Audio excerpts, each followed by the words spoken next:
नमस्कार, मी मयुरी आणि माझ्या यूट्यूब चॅनलला तुमचं स्वागत आहे. तर चला बघूया मस्त कसे असे रवाळ बेसन लाडू. तर इथे मी घेतलेली आहे 1 किलो चणा डाळ. तर मस्त अशी मी थोडी ओल्या कापडाने पुसून घेतलेली आहे. त्यानंतर आपण छान प्रकारे अशी लालसर होतपर्यंत भाजून घ्यायची. एक 10 ते 15 मिनटं आपण भाजून घेऊ छान अशी.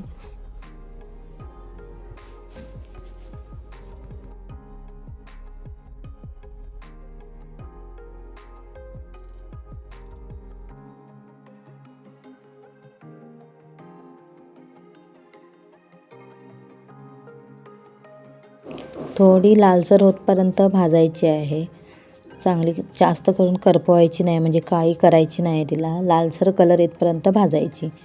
भाजल्यानंतर आपण हिला थंड झाल्यावरती आपण हिला गरगंटीवरती पिसून आणू.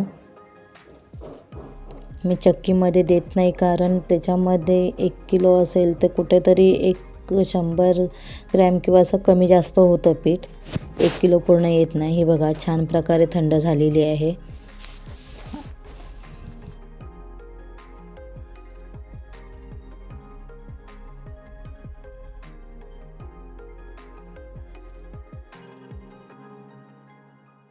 चला तर मी आता दळून घेऊन आलेली आहे पीठ. तर तुम्हाला हे बघा एकदम रवाळ असं पीठ असेल असं दळून घ्यायचं आहे त्यांच्याकडून. हे पूर्ण 1 किलोमध्ये मी वजन करून बघितलं की ते 100 ग्रॅम कमी झालेलं आहे. त्यानंतर आपण असं मंद आचेवरती भाजून घेऊ. जास्त पण गॅस मोठा ठेवायचा नाही, बारीक ठेवून छान असं हलकं पूर्ण व्हायला पाहिजे असं बेसन भाजून घ्यायचं आहे.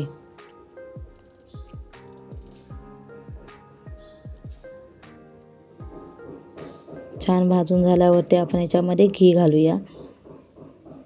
तुम्हाला जमेल तसं घाला, मी डायरेक्ट घालत नाही. मी थोडं थोडं घालून पीठ मळून घेणार आहे.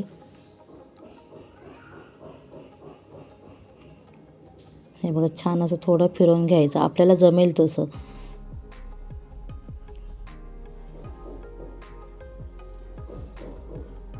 आता मी थोडंसंच घालून घेतलं आणि याच्यावरती मी आता झाकण ठेवणार आहे.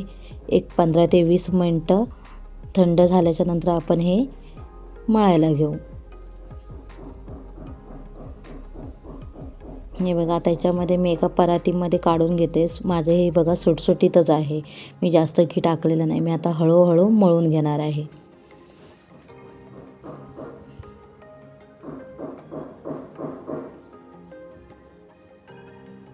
हे बघा कसं सुटसुटीत आहे. आता आपण याच्यामध्ये सगळे इथे मी बदाम आणि काजू थोडे तळून घेतलेले आहेत. ते मला आवडतात. जसे असे लाडू खाताना थोडे दाताखाली आले ना की छान वाटतात. मी जास्त करून मनुका लावत नाही आणि लावलाही नाही आहे. मी फक्त बदाम आणि काजू आणि याच्यामध्ये टाकलेली आहे मी साखर टाकलेली आहे, आपल्याला चवीनुसार जसं गोड पाहिजे तसा, आणि वेलची पावडर टाकलेली आहे. आता आपण हेच पूर्ण गरम आहे त्यामुळे आपल्याला हाताने जमणार नाही. तर मी एका ग्लासाने पूर्ण ते जसं गाठी गाठी झाले त्या सगळ्या मोडून घेणार आहे. हे बघा छान प्रकारे असं हे करायचं. गरम गरम असतानाच म्हणजे एकदमही गरम नाही, थोडं थंड झाल्यावरती आपण साखर घालायची. नाही तर एकदाच साखर घातली तर थोडी गरम असेल तर वितळेल. हे बघा असं झालेलं आहे. तरी गरमच आहे, माझे हात थोडे भाजले. मी परत इथे थोडंसं थंड व्हायला ठेवलेलं.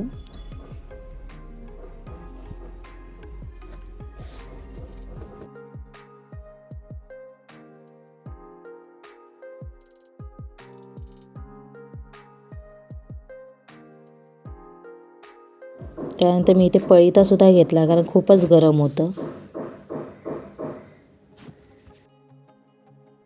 मला मध्ये मध्ये थोडासा ठोकलेल्याचा आवाज येत असेल तर सॉरी, कारण इथे सगळी कामं चालू असल्यामुळे आवाज येतो आहे.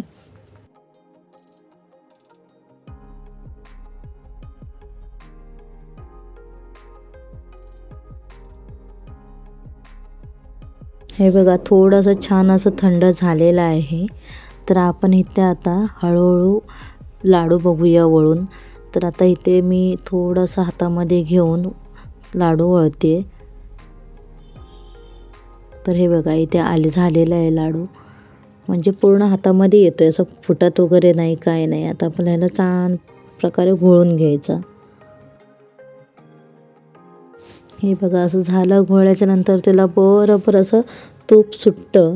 जसा गरम गरम हातामध्ये होजल घोळत जातो आपण तसं त्याला तुपाचा वरती बघा असं चमकते पूर्ण लाडू. तर तूप जसं गरम गरम होत जातं ते.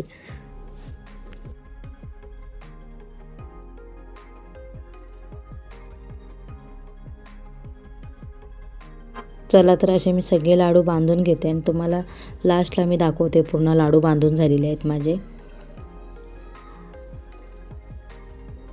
हे छान प्रकारे असा मळून मळून मळून व्यवस्थित गोल आकार देऊन असे आपले लाडू करून घ्यायचे.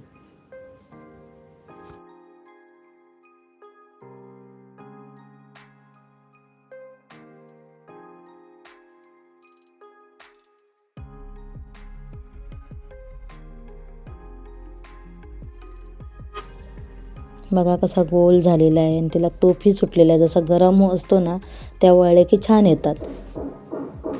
हे बघा कसा आहे लाडू. नक्की मला कमेंट्स करा. नक्की सांगा लाडू कसा वाटतोय तो. आता मी पूर्ण लाडू तयार करून घेते. इथे मी सगळे लाडू तयार करून घेतलेले आहेत आणि छान झाले माझे लाडू. हे बघा असं छान मऊसूत एकदम तुटकी कडक नाही झालेला आहे काही नाही, व्यवस्थित लाडू झालेला आहे. तर माझ्या चॅनलला लाईक शेअर आणि सबस्क्राईब नक्की करा. थँक्यू.